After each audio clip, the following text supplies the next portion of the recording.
Okay, ang pagpapapugot ng ulo sa Great Tribulation para doon sa mga pupugutan ng ulo. Anong tawag natin sa kanila? Mga tribulation saints, right? Sila po ay talagang nag-uumapaw ang damdamin, nag-uumalab ang damdamin para sa Panginoon. Alam kasi nila na si Jesus lamang ang makapagliligtas sa kanila, pero during that time, kailangan yung kanilang dugo ang mabubo. Kaya willing na willing ang mga taong itong magpapugot kaysa magpatatak. So nandoon pa rin talaga yung tinatawag na pagmamahal nila sa Panginoon. Oo, kasi tignan po ninyo, iba na po kasi yung tinatawag na dispensation during that time.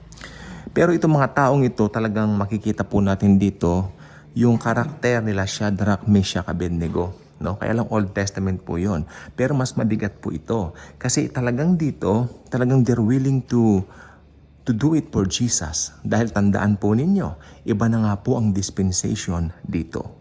Kaya magpapapugot at magpapapugot po sila upang sila po ay maligtas.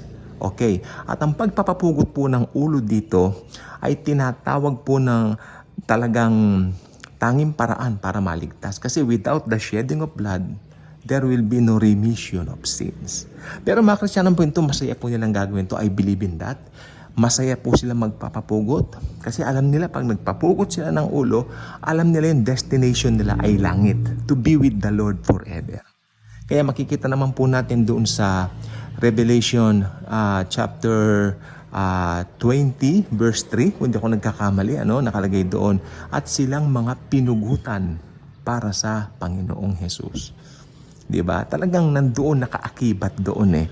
Kinikilala po ng Panginoon yung ginawa nila kasi iba naman po ang dispensation sa kanila. Ngayon, itong mga napugutan na ito ng ulo ay syempre bibigyan din ng reward ng Panginoon yan. At pagkatapos po ng tinatawag na Great Tribulation, pag ang Antikristo ay naitapon na sa Gehenna kasama ang false prophet, bubuhayin pong muli itong mga pinugutang ito kasama po ni Jesus at kasama nating mga glorified body. Tayo po kasi church age po tayo no? Pero yung mga pinugutan, ano po sila? Tribulation saints. Bubuhayin din po sila at sama-sama tayo. Together, papasok tayo sa paghahari ni Jesus sa Jerusalem.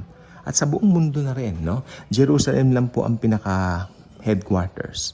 At sabi ng Bible, maghahari si Jesus ng 1,000 years ng buong kapayapaan. Dini nga po sa lupang ibabaw. At tayo po ay kasama po niya. Siyempre si Haring David po ang kanyang kanang kamay. Okay? So, ayan po ang mga mangyayari. Kapanapanabik po. Kaya, ang pagpapapugot po ng ulo during that time, again, sasabihin ko, ang tanging paraan to attain salvation. Kasi may mga questions po sa akin, paano raw pag nabaril, paano pag namatay sa ibang paraan, nabubuo naman daw ng dugo. Ay, kasi ang sinabi po ng Biblia, pagpapapugot silang mga pinugutan para kay Jesus. Hindi naman sinabing silang mga binaril para kay Jesus o silang mga nasagasaan o nahulog sa eroplano, nahulog sa building para kay Jesus. Hindi po So meron pong particular na way to execute a person during that time para mabubuo ang dugo. Like si Jesus. Ano po ang kamatayan ni Jesus? Kamatayan sa krus. Kaya doon po na-shed ang kanyang blood. Alam niyo po bang kamatayan sa cross, ang pinakamasakit na uri ng kamatayan na pwedeng maranasan ng isang tao? Kasi unti-unti kang pinapatay doon. Siya po, nabayubay siya sa cross from 9 o'clock to 3 o'clock. That's 6 hours in whole. No? So, yan po ang mga medical facts tungkol kay Jesus. Makikita niyo, mga ginamit na pa ako pagkalalaki pala. Kala lang natin yung parang natatawa ako ng bata ako. Akala ko pinako lang siya gamit yung parang pakong bakya. Natatawa ako, hindi. No, malalaking pako yan, no? Na talagang pang simento pa nga yata yung mga pakong malalaki na nakakatakot Tingnan mo lang, matatakot ka na no? Para po sa atin kasi. Kasi mahal niya tayo. Without the shedding of blood, there will be no remission of sin. So sana dito sa mga comments po dito, maging marespeto tayo sa pag-comment. Hindi po biro yung pagpapapugot. May nakita pa ako, pugot session. What are you saying, pugot session? Hindi po joke yan. Kasi pag naiwan ka sa rapture, magde-decide ka for that. That it is not a joke. It's a very serious matter. That's why araw-araw kong binablog ito because this is a very serious matter. Whenever ma-left behind ka, alam niyo yung left behind na salita, ayaw ko nang ginagamit masyado kasi parang naging common na rin po. Alam niyo po ba, ito hindi naman po sa paninira, marami pong gumagawa ng pelikula tungkol sa left behind and all that. Mali-mali yung mga content ng mga pelikula.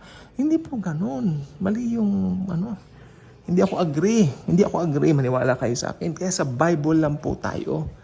Okay? Kagabi, may nagsabi, paano raw magra-rapture? Sagutin ko na po rito. Nakalimutan ko yung name niya. Pero kung nakikinig po kayo, sabi naman niya sa akin, hindi po ako against sa inyo. Sabi naman niya, sige, kung hindi ka against sa akin, papaliwanag ko.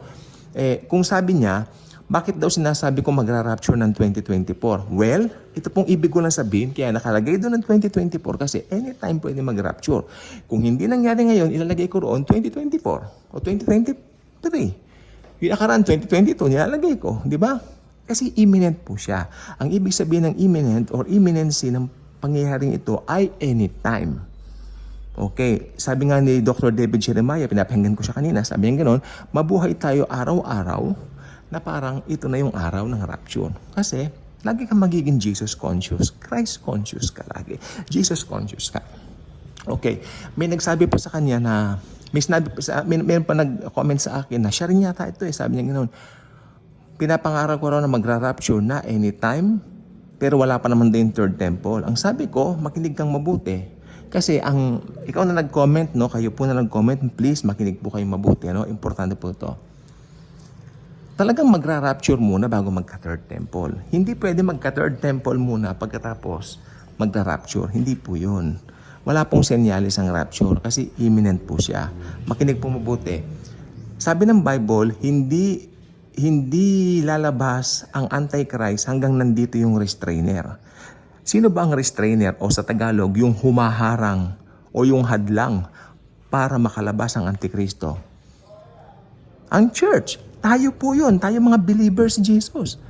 Tayo po yun. Tayo po yung humahadlang. So, paano lalabas ang Antichrist ngayon at makikipag-treaty sa Jerusalem o sa Israel na para maitayo yung kanilang templo? Nandito pa tayo Sorry for that. Inuubo kasi ako ng konti lang naman bahagya.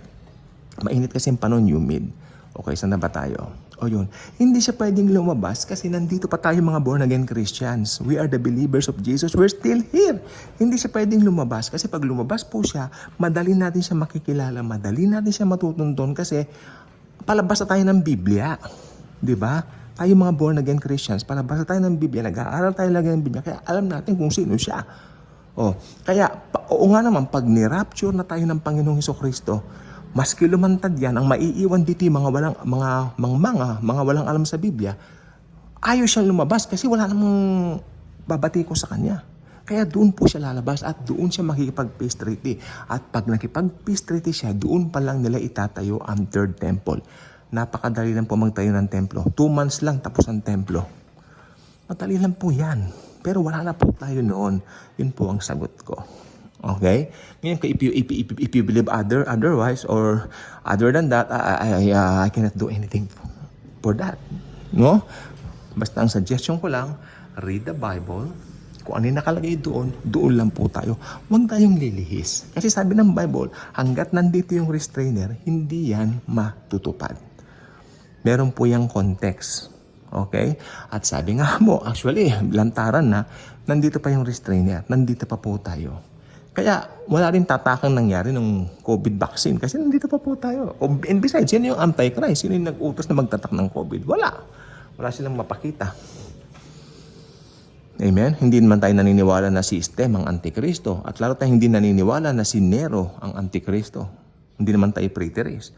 Futurist po tayo. Di ba? So, yan po gusto ko po sabihin po sa inyo. So, go by its context sa Biblia, rightly dividing the scripture, read it, love it, siyempre, live it, love it, mahalin nyo ang Biblia, share it. O, ganun lang po. Bye-bye.